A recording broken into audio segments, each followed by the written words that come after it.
हमने जब अपने जीवन की पहली कथा की, हमें बापू को ये प्रसंग सुनाया था। तो प्रथम कथा व्यास मंच पर बैठते ही पहले तो बहुत भय लग रहा था, कथा कैसे होगी, इतने सारे लोग बैठे, हम पता नहीं कोई भूल भाल नहीं जाए। और यही हुआ, व्यास मंच पर बैठते ही मैं भागवत जी का पहला श्लोक ही भूल गया। अब मैं तो इतना घबराहट में कि अब कैसे सुनाऊं, 5,000 लोग बैठे हैं, पूज्य पिताजी महाराज, और उसमें भी सबसे ज्यादा मैं भयभीत यूं हो गया कि रमन रेती वाले महाराज जी सामने बैठे हैं।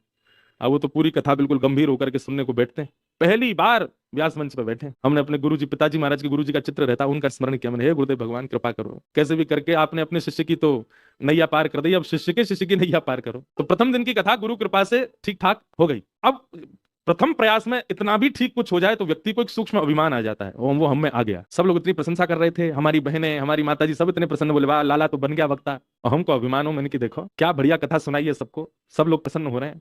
पर दूर बैठे हमारे नाना जी, वो हमारे चेहरे के आव भाव देख के समझ रहे थे, बोले कि अभिमान हो रहा है इसको। हमारे पूज्य नाना जी ने व्यास मंच पर बैठने से 15 मिनट पहले हमारी गुरु दीक्षा करवाई पिताजी से। व्यास मंच पर जिस दिन पहली बार बैठे उसी दिन 20 जुलाई 2015, उसी दिन हमारी गुरु दीक्षा भी हुई पिताजी से। और पिताजी महाराज बोले अभी समय नहीं है, इतने लोग आए हैं, व्यवस्था। नाना जी पीछे पड़ गए, बोले नहीं दीक्षा दो लाला को। तब व्यास मंच पे आने से थोड़ी देर पहले पूज्य गुरु पिताजी महाराज गुरुदेव भगवान ने मंत्र प्रदान किया, शंख चक्र पधराए, शालिग्राम भगवान सिर पर पधरा के गुरु दीक्षा दी। और प्रथम कथा के बाद में पहले दिन ही हमको अभिमान सा हो गया कि हम तो निकल गए, बेड़ा पार हो गया, बढ़िया बन गए वक्ता। नाना जी हमारे कक्ष में आके बोले, मैंने कि नाना जी कैसी रही कथा। वो हमको कोई संकोच नहीं, हमारे नाना जी बोलते ऐसे थे कि सामने वाला बेचारा सुन ही नहीं पाए। बोले लाला तुम्हें तो ब्यास की बास आ रही है।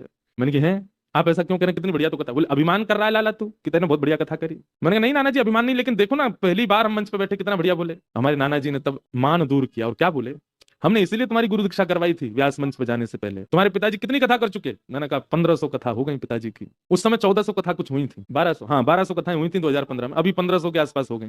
तो हमने कहा पिताजी की 1200 कथाएं हो चुकी हैं। तो नाना जी बोले गुरु दीक्षा मिलते ही 600 कथाओं का बल तो लाला तुम्हें अपने आप ही आ, क्योंकि गुरु दीक्षा जब देते हैं तो अपना आधा पुण्य शिष्य को प्रदान करते हैं। तो 600 कथाओं का पुण्य तो तुम्हें मिल गए हो, मतलब 600 कथाओं तक तुम नहीं बोल रहे हो, तुम्हारे गुरु बोल रहे हैं। जिस दिन तुमने ये सोचा कि तुम खुद बोल रहे हो, तो व्यासपीठ जितनी जल्दी उठाती है गिरती भी बहुत जल्दी, याद रखना।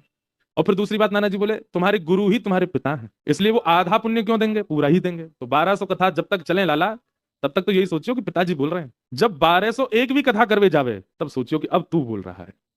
और अब 1201 भी कथा जब हम करने जाएंगे, तब तक यहाँ विराजमान कई लोगों में से तो महादेव के चरणों में होंगे, तो वो तो बहुत समय लगेगा। अभी हम गिनती तो करते नहीं कथा कितनी होगी, पर नाना जी कहते हैं 1201 भी कथा लाला जब तेरी होगी, बोले मैं तो रहूंगा नहीं, लेकिन तेरे ललाट पर पसीना होगा, क्योंकि उस दिन तू बोलेगा। महाराज अभिमान भगाया नहीं, चूर चूर कर दिया हमारे नाना जी ने।